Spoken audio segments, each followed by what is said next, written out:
This is VOA News. I'm Marissa Melton. Power has been transferred in London, ending Theresa May's troubled run as Britain's Prime Minister. Her successor is former London Mayor Boris Johnson. AP correspondent Charles de Ledesma has a report.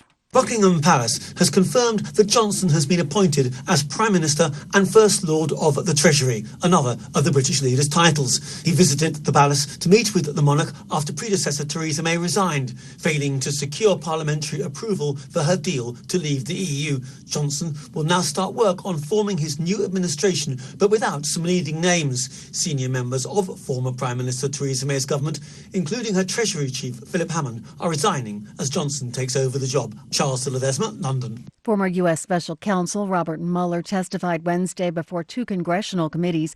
Questions focused on his report on Russian meddling in the 2016 U.S. presidential election.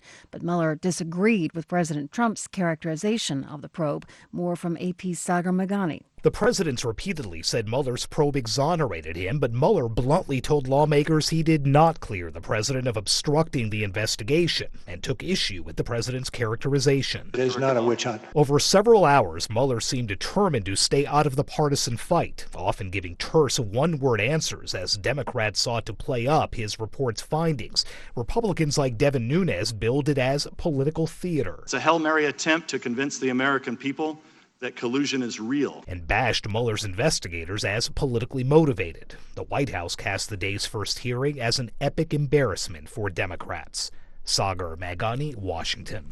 In Afghanistan, the Taliban have claimed responsibility for a suicide bomber who rammed his vehicle into a NATO military convoy, killing one Croatian soldier and wounding two others. This is VOA News. A suspected al-Shabaab suicide bomber has killed at least 6 people and injured 6 others, including the mayor of the Somali capital, Mogadishu.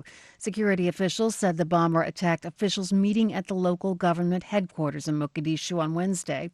Al-Shabaab is claiming responsibility for the attack. The terrorist group says it was targeting the UN Special Envoy to Somalia, James Swan, who had been in the building earlier in the day. Swan has strongly condemned the attack. North Korea fired two projectiles off its east coast. South Korea's military said early Thursday it is Pyongyang's latest provocation amid stalled nuclear talks. South Korea's Joint Chiefs of Staff said the projectiles were launched from near North Korea's eastern city of Wonsan and traveled approximately 430 kilometers. The statement by South Korea's Joint Chiefs of Staff did not elaborate what kind of projectiles were launched. Sudan's military says it's arrested the army chief as well as several senior officers over a foiled coup attempt. It was the second coup attempt reported this month. Earlier this month, the military council, which took over the country after overthrowing longtime leader Omar al-Bashir in April, said it arrested at least 16 active and retired military officers over an attempted coup on July 11th.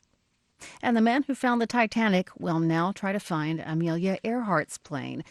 AP correspondent Rita Foley reports. Amelia Earhart and her navigator Fred Noonan were trying to fly round the world in 1937 when they disappeared. Now, deep-sea explorer Robert Ballard and a National Geographic expedition will try to find their plane.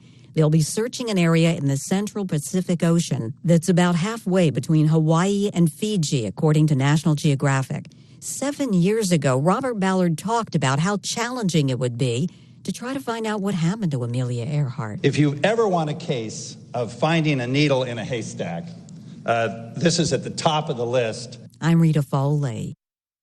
The Trump administration's restrictive new asylum rule survived an initial court challenge on Wednesday. Announced earlier this month, the new rule bars asylum from migrants who reach the United States southern border without applying for asylum in any country they pass through on their way to the United States. The directive disqualifies a significant portion of mostly Central American asylum seekers who reach the U.S. border. And a spokesman for Puerto Rico's embattled governor tamped down media reports that Ricardo Rosselló is about to step down after 2 weeks of massive protests calling for his resignation. The spokesman told reporters Wednesday that some media had published incorrect rumors and said whatever decision the governor takes will be done publicly. I'm Marissa Melton, VOA News.